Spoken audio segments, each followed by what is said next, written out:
है कि 2 घंटा पढ़ने के बाद आधा घंटा मैं और पढ़ सकता हूँ, इतनी स्टेमिना है मुझ में, तो आधा घंटा और पढ़ लेना। आधा घंटा पढ़ने के बाद लगे कि ना 5 को सवाल तो हम और बना ही सकते हैं, तब सोचेंगे दोनों नींद नहीं आया है अभी, तो फिर 5 को बना लेना।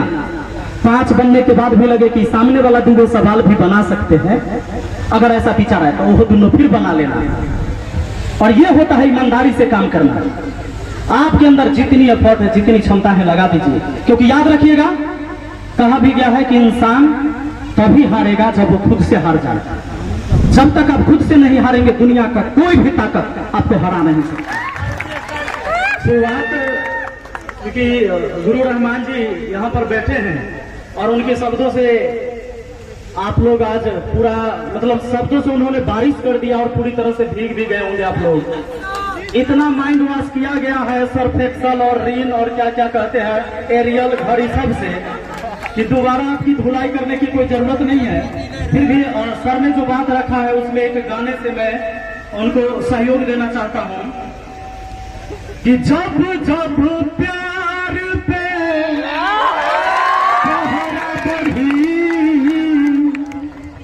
इश्क के निशान और कभी हो ना जोर जवानी पे दरिया तूफानी पे, ना जोर जवानी दरिया तूफानी पे।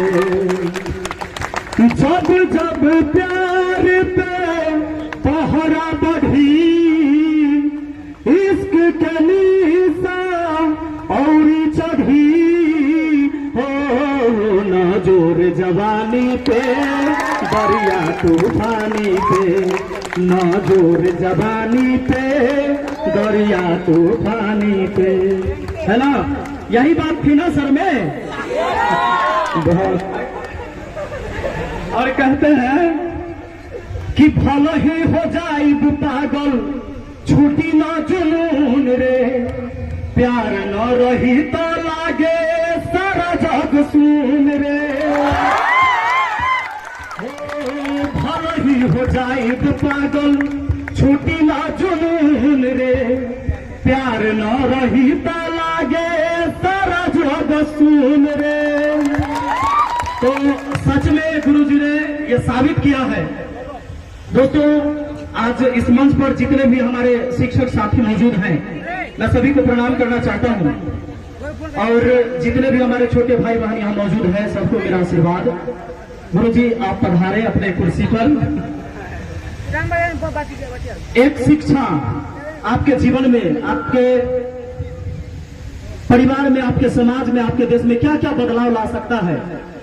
मैं आज ज्यादा कुछ मोटिवेशन देने वाला नहीं हूं क्योंकि सर ने इतना मोटिवेशन दे दिया है कि इसके बाद कुछ बचता ही नहीं है और शायद हम लोग पीछे से थोड़ा थोड़ा रोकते नहीं तो आज आप लोग को छुट्टी भी नहीं मिलता।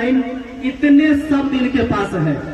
ये शब्द बनावटी नहीं है, ये शब्द कहीं से रटे हुए नहीं है, ये शब्द उपजता है और ये उपजता तब है जब आप चीजों को महसूस करते हैं, आप अपने प्रैक्टिकल जीवन में उसे देखा तब ये शब्द आते हैं। और ना रटी रटाई हुई चीजें कुछ देर आपको अच्छा लगेगा, उसके बाद फिर वो आर्टिफिशियल चीजें हो जाती हैं, बेकार हो जाती है। लगेगा तो कि सोना का गहना है लेकिन उसकी कीमत नहीं होती है, वो बनावटी बातों में होती है। सब लोग हमसे परिचित होंगे मुझे लगता है लगभग, और नहीं जानते हैं तो जान लीजिए।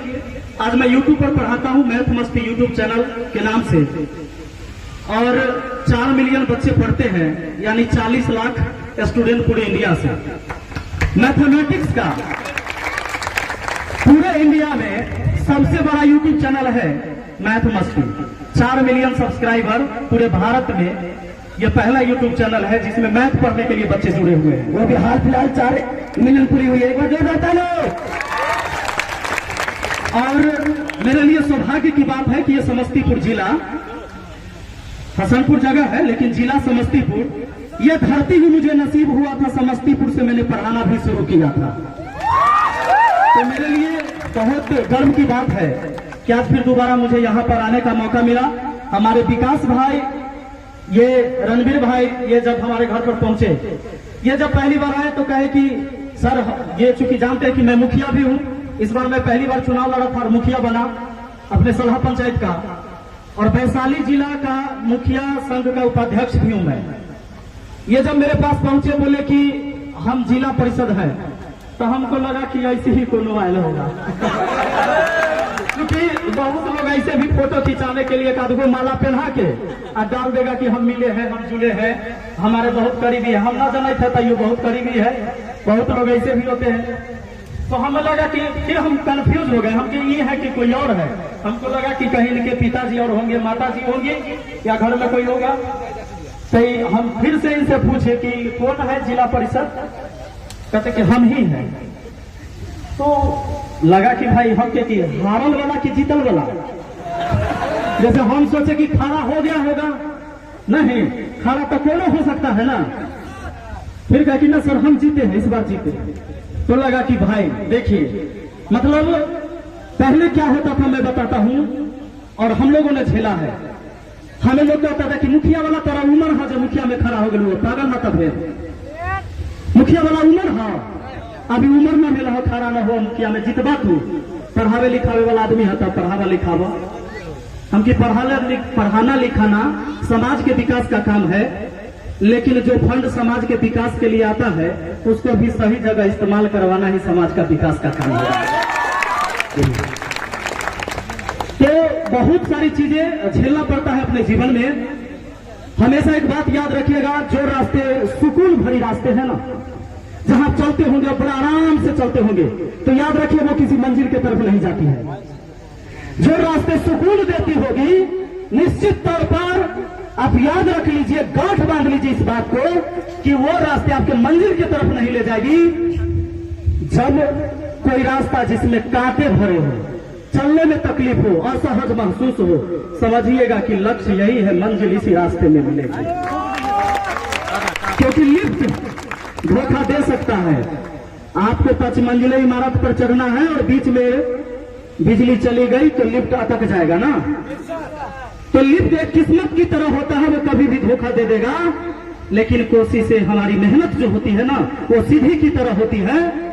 थक तो जाओगे जरूर, ये निश्चित है कि सीधी से चलोगे तो थक जाओगे, लेकिन पहुंचोगे भी जरूर, वो सीधी बीच में कहीं रास्ते नहीं छोड़ोगे। तो इस बात को हमेशा याद रखिएगा। और हमारा जो जीवन, सर ने बताया कि इनके पिताजी पुलिस में थे, भैया पुलिस में थे। हम लोग के जीवन में ऐसा कुछ नहीं था। संघर्ष इनके लाइफ का एक अलग टाइप का था, हमारा थोड़ा सा अलग था। गरीब घर में पैदा हुए, पिताजी बेरोजगार, 5 भाई बहन में मैं सबसे छोटा भाई हूं। हमसे छोटी एक बहन है, मतलब 2 बहन थी, एक सबसे बड़ी बहन, फिर 3 भाई, 3 भाई में सबसे छोटा मैं, और हमसे छोटी एक बहन। बाकी भाई हमारे जो भैया 2 हैं, उन्होंने पढ़ाई लिखाई अपने जीवन में पूरा नहीं कर सका, क्योंकि दादा के बाद दादाजी के हाथ से हल बड़े के भैया ने थाम लिया। क्यों? क्योंकि हम जो छोटे छोटे भाई बहन थे उनके जीवन यापन के लिए, तो बड़े भैया ने दादाजी से हल थामा। पिताजी को इन चीजों से मतलब नहीं हुआ करता था। होता है कभी कभी लोगों को लगेगा कि भाई अपने पिताजी की शिकायत तो नहीं कर रहे, शिकायत नहीं, रियलिटी है। क्योंकि आप लोग भी कभी कभी सोचते हैं कि हमारे पिताजी तो देवे न करे 5,000 के महीना, तो हम पढ़वाई कहां से? हम तो जो मांग करते हैं वो हमको मिलता ही नहीं है, तो पढ़ाई ऐसी हो जाता है, सुख ले, सोचते हैं ना। इसलिए मैं कहता हूं कि देखिए, किसी के जीवन से, किसी के जिंदगी की कहानी से बहुत कुछ सीख सकते हो।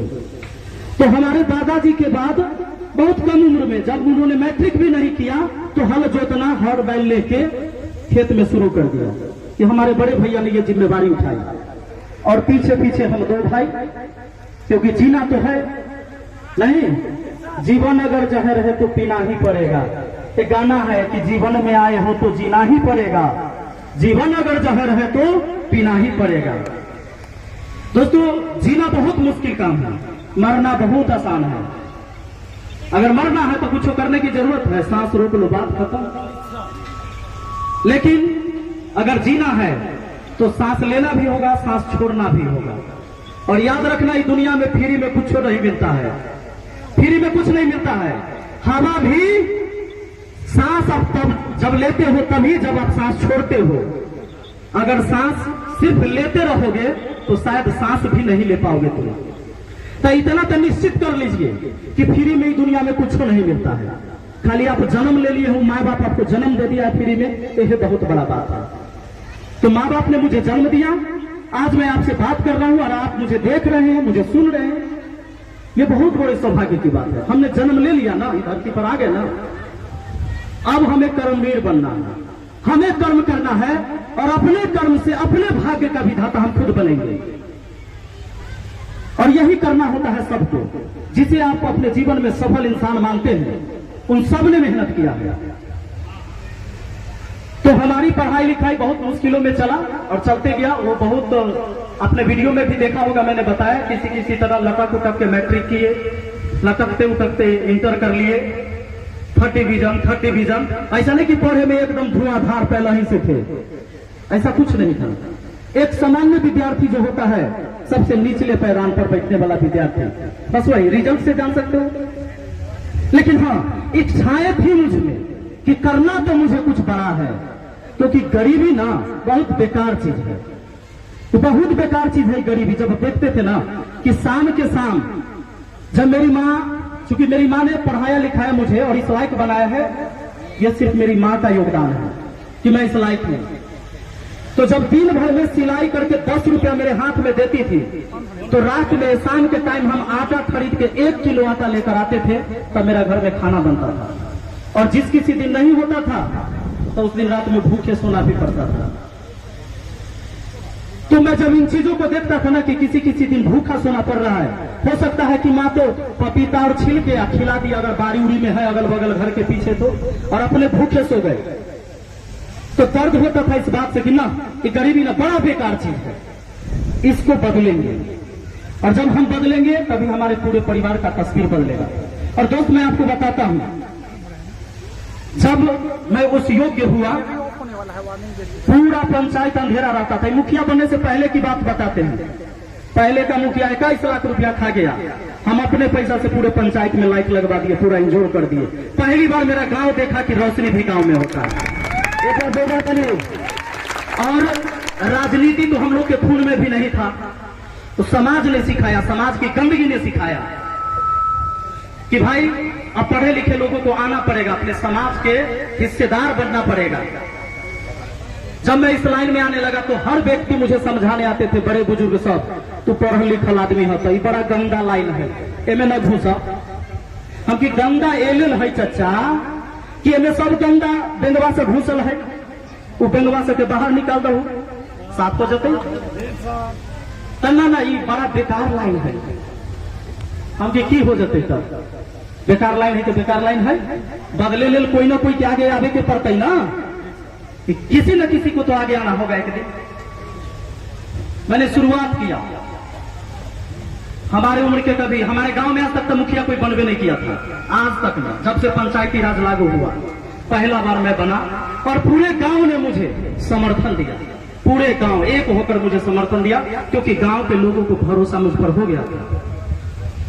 और लोग ये भी डरते थे कि पहले वाला जो है से बाहुबली है, तो वोटिंग काउंटिंग में हूं में गड़बड़ कर देता है, गिनती में गड़बड़ हो जाता है, उसका आदमी सब सेट रहता है, आपको कुछ पता नहीं चलेगा और जीत जाएगा, ऐसे ही सब लोग डराते थे। मैं भी डरा था, क्योंकि सब लोग कहते थे, तो मुझे भी लगता था हो सकता है। लेकिन दोस्त मैं आपको बताता हूं कि ये शिक्षा लाइन से जुड़े रहने के कारण मुझे क्या क्या सहयोग मिला। मैंने रहमान सर को कॉल किया था, जिस दिन वोट काउंटिंग होने वाला था उससे एक दिन पहले, जब मुझे पता चला कि वोट का खेल हो जाएगा, वहां काउंटिंग में गड़बड़ हो जाएगा, तो मैंने कहा कि मेरे पढ़ाए हुए विद्यार्थी शिक्षक हैं, बैंक क्लर्क है, बैंक मैनेजर है, बिहार पुलिस में है, लेकिन सर के पढ़ाए हुए विद्यार्थी ऑफिसर है, कोई बीडीओ बना हुआ है, कोई एसडीएम बना हुआ है, कोई डीएम बना हुआ है। सर को मैंने कॉल किया कि सर मुझे लगता है कि वहां काउंटिंग में गड़बड़ी हो जाएगा, सूचना मिला है। सर ने सीधे एसडीएम को कॉन्फ्रेंस कर लिया और हमसे बात कराया। सर बोले कि विपिन मेरा भाई है और देख लीजिएगा जरा उधर कोई गड़बड़ी ना हो। मैंने कहा कि सिर्फ उचित काउंटिंग होना चाहिए और मुझे कुछ नहीं चाहिए, मैं अगर हार रहा हूं तो मुझे हार घोषित कर देना और जीत जाऊं तो जीत। एसडीएम साहब ने आश्वासन दिया। कॉन्फ्रेंस पर मैं था, रहमान सर, उन्होंने कहा कि सर मैं आपको जानता हूं, आपके वीडियो में मैं देखता हूं और आप जैसे पढ़े लिखे लोग अगर समाज में आ गए तो समाज का जरूर भला होगा। आप निश्चिंत रहिए, यहां से चाहे नरेंद्र मोदी जी आ जाएंगे ना, कईयो एक वोट के इधर उधर नहीं होगा। और जब ये बात पता चला विरोधियों के कि भाई तो आराम से घूम रहा है, कोई टेंशन नहीं, क्योंकि सर ने आश्वासन दिलवा दिया एसडीएम से, हमारा कोई टेंशन ना। अगला दिन गए, एगो लड़का के कंधा पर से गमछा लिए बिछा दिया, आगे सूत गए काउंटिंग हॉल के बाहर। हम क्या सूते रहे, काउंटिंग नहीं है, जीतब तो हम हईते हती। और बाकी लोग राते से पहुंचा था वहां पर जो कहीं कुछ गड़बड़ी ना हो, ओकरा सके हमरे पर डर। हम तो निश्चिंत थे, अंदर गए। मैं उस समय सम्मान देखा जब सारे प्रतिनिधि एक लाइन में खड़े थे और चेकिंग करा कर अंदर जा रहे थे। और वहां के दरोगा मुझे जानते थे सब, मैं किसी को नहीं जानता था, जितने भी फोर्स वहां खड़े थे वो सब मुझे जानते थे। उन्होंने आगे बुला के और कुर्सी दिया सबके लाइन में, सब लाइन में खड़ा था, मुझे कुर्सी देके बिठाया आगे ना। तो मैं पहले वाले विरोधी के सामने पैर पर पैर रख के जब बैठा तब मुझे लगा कि हारियो जब बैठा कोई दिक्कत ना, बड़ा शांत है। ये सम्मान कहां से मिले जानते हैं? वो जो बच्चे मुझसे पढ़े थे, बहुत सारे नए नए फोर्स में वहां ज्वाइन किए हुए थे, तो सब पहचानते थे कि मुखिया तो छोड़िए, आप तो ऐसे जीत जाइएगा। लेकिन बात वैसा नहीं होता है पंचायत चुनाव। फिर काउंटिंग हुई, 14 वार्ड था, 13 वार्ड तक मैं हारा हुआ था। 1 number ward, 2 number, 3 number, 4 number, 5 number, 6, माने 13 वार्ड तक मैं तीसरे नंबर पर था। फिर भी हम टेंशन फ्री थे, कोई दिक्कत नहीं। हमारा सब जैसा जिंदगी में हारता थोड़े है आदमी, जीतता है ना तो सीखता है, हारेंगे थोड़े। और 14वां नंबर वार्ड के गिनती हुआ ना था, 101 वोट से हम जीत गए सीधे, सारा वोट पीछे रह गया, अकेले जीत गए। वो था हमारे गांव का सहयोग।